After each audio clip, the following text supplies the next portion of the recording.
Hey guys, how's it going? Ajak Collection here, and today we're looking at the ZD Toys Thanos from Avengers Endgame. So this figure came from China. I think it's an official licensed product in China, but you can only find it in like websites like AliExpress or eBay. So I did buy this off of AliExpress, and it cost me around 41 AUD shipped. So yeah, so it's a pretty cool figure. I've messed around with it a little bit. You can get the figure in a box kind of state as well, where you get more accessories. I think I have a few accessories for him as well. But if you get the box pack, you can get like a base for him and just flame effects for his sword dual blade. But yeah, we chose not to get him. But yeah, so yeah, we'll have a look at all the accessories we have for him shortly, and we'll take a closer look at the figure. All right, so here we have the Thanos figure. Let's take a closer look at the sculpt work on him and the paint and just the head sculpt as well. So in terms of the head sculpt, it looks pretty good. He does capture the movie likeness pretty well. There's no noticeable defect on his face, but the eyes do look a little bit, I guess, bug-eyed. So it looks like he could probably look at two different enemies at the same time. But yeah, that's just me. There are a few smudges and scratches here, but yeah, the paint overall looks pretty good. I think the gold really shines well. The blue is probably a little bit too dark to what it is compared to the movie, but it still looks alright. I mean, it's just a really good deep kind of blue. Yeah, the sculpt work on this is pretty amazing. There's just sculpt lines going throughout the whole thing everywhere. Yeah, Thanos's purple is done pretty well. You've got sculptures here as well. All of that is sculpted. Sculpted details everywhere. Sculpted details on the thighs. The knee pads look pretty good. Yeah, the boot. If you could see here, there's an actual Marvel logo 2019 here. So this is a licensed Marvel product. Yeah, everything looks pretty good on this. Yeah, the sculpt work for what it cost me, it's pretty much worth it. So yeah, the figure looks pretty good. So moving into the articulation for this figure, the head doesn't move up and down a whole lot, but it does spin around. I can show you the ball peg that it comes on. Whoa, that's gonna. Yeah, so that's a pretty big, huge ball peg that it comes on, and it doesn't really allow for much up and down movement unless you place it like this. So yeah, it just doesn't allow any movement. Uh, we do have other Thanos figures as well. So that's the 3-pack Thanos figure head sculpt that's got the grinning teeth. It would just not fit at all into this peg because the peg is way too big, and the I guess the piece that goes into it, the head is just too small, and the color doesn't match either. I mean, it's still okay, but it just doesn't match. So yeah, that's what the ZD Toys head sculpt looks like. So let's pop it back on. Yep, so the head does just swivel around like that. He's got torso articulation, so he can swivel, he can rotate around. He can't go that far back, so that's the max that you can get out of that, and he doesn't crunch that far forward either. So it's all right. He does have shoulder articulation, but he just goes back and forth that much because there's hindrance on either side of the suit. He can put his hand up that much. He's got double jointed elbows, which is better than the Marvel Legends. The Marvel Legends only has a single jointed elbow, but yeah, that's as far as he can get. So it's a little bit better than 90 degrees. There is no bicep swivel, but we've got the Marvel Legends figure as well. So that's, well, we don't have the entirety of it, but that's the left arm of Thanos. So yeah, it's just a single jointed elbow, and it does swivel in the elbow, but there's no like bicep swivel, and it has more articulation given that the gauntlet hand has no articulation for the ZD Toys one. So moving forward, he also has articulation in his skirt piece, so that can go up and down, allowing you to just move Thanos in and out. The back also is on like a separated piece, which you can get to twist out. You just have to push it down first and then pop it up. And same with the other side skirt piece, so you can just lift it up as well. And the front also comes up, which allows for a little bit of additional articulation, but not that much. The legs can go out that much, so you could pretty much almost do the splits. He can kick forward that much, and it's unique that he also has a drop down hinge, so you can drop it down just to get that little bit more articulation. He can kick back that much. He's got a double jointed knee. I think that's similar to what we have on the Marvel Legends figure. So this is the Marvel Legends figure left leg. It's got a double joint as well, but oh wow, that actually can twist up even further. So the ZD Toys knee does go up a little bit less, and the articulation joint is pretty horrible. Yeah, that's way. I mean, that's more appeasing, or at least more aesthetic. Yeah, in terms of the ankle articulation, it's not that much. It just does that much. It just helps him stabilize himself, and not much of side to side rotation, and not much pivot either. So yeah, that's all the articulation this guy has. So in terms of accessories, this is everything that Thanos comes with. He comes with two semi-open hands, as you saw in on the figure. He also comes with like a semi-open hand that can hold the tool blade. I think the dual blade is probably the most impressive thing about this figure. It's just really well done. It's got really good sculpture going on. The paintwork is done really well. The gold on it is pretty awesome as well. It just looks very accurate to the movie. So I think this is one of the reasons, if you want to pick him up, is why you would pick him up. This is really, really well done. He also comes with the Infinity Gauntlet hand. You can swap it out. It's not the easiest thing to do, but it fits in pretty well. There's no articulation on the Gauntlet hand, but I think it just gets the job done. And for the price that we paid for the figure and not having to buy all the other figures to complete the BAF, it's actually pretty worth it.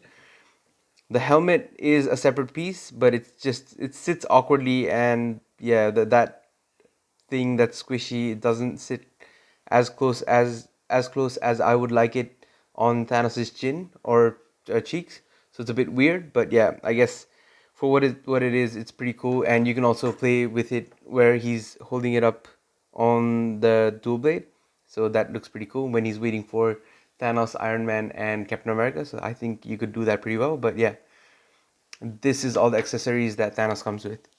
So in terms of swapping parts, you can put the helmet on. It just slips on, and it's not the best. You probably have to warm it up and then just try to get that as close to the cheeks as possible. But it's not always the best outcome. So we'll take that off for now. To swap the hands out or the gauntlet out, you can just pull the hand, which is easy enough. It just pegs right out, and that's what it looks like. It's just a small nub, and you can put the Infinity Gauntlet hand in there. It'll just take a little bit of time, and it does feel a little bit flimsy, so you want to be careful, but it does peg in. Yeah, there you go. So that's what it looks like pegged in, and it does look pretty seamless. I mean, it does look like the figure just comes with this, and you can't really see that it's being pegged on later on, so that's pretty cool. And that's what he looks like with the gauntlet hand. Unfortunately, that doesn't have any articulation, so that's one of the things that's missing. So yeah, that's how you swap all the parts out.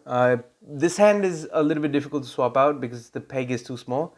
You could probably try to heat it up and then get that in there, but yeah, I'm not too fussed about that hand. That hand holds the dual blade pretty good as it is. So in terms of comparisons, we do have this other Thanos.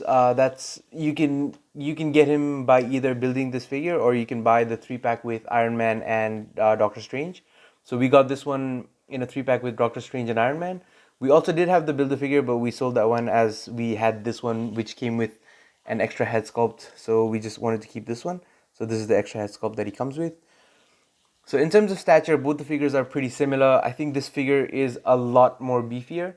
But yeah, this Thanos looks, this in terms of height and scale with the other figures, this probably does the job pretty well as well. So just it's a really good figure. I think the sculpt work on it, I'm still really impressed with. But this Thanos is also definitely like an awesome, incredible figure. It just has better articulation. So in terms of articulation, this can just crunch forward more, crunch back, or sorry, extend back more, look up more, look down more, just look around more, just everything it can do better, pivot. It's got, so it can go out that much, bicep swivel, whereas this can't do just as much with, so the torso has not much articulation at all. The shoulders can go out, I think, pretty similar, but yeah, that I think probably wins out a little bit more. The head can't do much at all. Yeah, the legs probably on this one, it's probably a little bit better because you've got the drop hinge. And yeah, this is pretty limiting because of the skirt piece. But yeah, that's the best he can do. Maybe he could go a little further, but I just don't want to stretch the dress piece out. He does have, the Marvel Legends figure does have thigh swivel as well, whereas this doesn't have any thigh swivel. But he can swivel in the joint here. So yeah, that's more limited than the one that Marvel Legends offers. The knee joint, as I said before, it's pretty decent, but it just isn't as aesthetic as you'd like it to be, because the Marvel Legends one is much more aesthetically pleasing, and he can get more bend out of the knee, and the ankle articulation is so much better on Marvel Legends. But I think for this figure, if you don't want to buy all the additional BF pieces for $41, it's a pretty good figure, because Marvel Legends would usually cost you like around 40 Australian dollars anyway, 35 to $40 depending on where you buy, and it's like 6 pieces that you need to collect to create this figure. So yeah, I think for $41 it's a pretty good figure. It's got really good sculpt work going on, and yeah, it's pretty comparable to the Marvel Legends figure. All right, so figure comparison for this ZD Toys Thanos. We're looking at a few of the Black Order members. So this is what he looks like next to Proxima Midnight. So Proxima is a pretty tall character in herself, but Thanos is a little bit taller. I think that's accurate to the movie. We've also got Ebony Maw. So that's what he looks like. He's almost as tall as Proxima Midnight and a little bit shorter than Thanos, which I think works. In terms of the Black Order, I think Corvus Glaive is a little bit shorter than all of them, and Call Obsidian's pretty much taller than Thanos. Unfortunately, we don't have them, so we can't really compare them, but just pointing it out. We've also got one of the daughters of Thanos. This is Gamora. This is what she looks like. She's pretty short character, man. It's like she's always almost only half of what Thanos' height is. So I think it's pretty cool, because when he throws her off the cliff in Infinity War, that's pretty much what they look like. So yeah, that's what he looks like next to some of his team members and one of his daughters. We've also got a few other figures we want to compare him with. So first of all, this is the Thor from Marvel Legends. I think Thor is a little bit taller than he should be in the movies, especially scaled with Captain America and Iron Man, but that's what he looks like. We did do some customs to him, so the cape is wired and custom made. I made that myself. I did some stitching and all of that just to get that looking like that. It's pretty cool. We've also painted his hand chainmail to be a little bit darker, or black, to be more accurate with the movies. We tried to paint the discs on his chest with a little bit silver, but it didn't really come out that as expected. But yeah, it looks all right. We've also got Captain America, who's a bit of a shorter figure. So yeah, that's what Captain America looks like. He's a lot shorter than Thor. I don't think he should be that short. I think in reality, Chris Evans is like 6 feet, and Chris Hemsworth is like 6 feet 3 inches. So I don't know how that works, but yeah, it's these are good figures either way. Thor's just a little bit taller. We also got Iron Man, so this is what he looks like next to Thanos. So yeah, that's what they look like. So in closing, I just like to say that this Thanos figure is just sculpted really, really well. The paints on the figure really stand out and they shine really well. So it's really good. I think for the price point, it's a really good figure. It's $40. So rather than collecting all the pieces or all the other figures, you can buy just this one figure, and it looks pretty accurate to the movie as well. He's got the best blade in terms of just how that looks. It's probably better than Marvel Legends one as well, because the Marvel Legends one isn't really accurate to the movie, and it's just a really good articulated figure as well. I mean, it can get the job done in terms of what it needs to do, and it scales really well with Marvel Legends. So I don't see why you can't just stand this guy in instead of the Build-A-Figure Thanos. So yeah, it's just a really well done figure, and if instead of buying like 35 to $40 Australian dollar figures, you could actually just get this figure for like $42 on eBay, and it's shipped to your home. So yeah, I would definitely recommend this figure if you don't want to collect all the other pieces to buy the Build-A-Figure Thanos.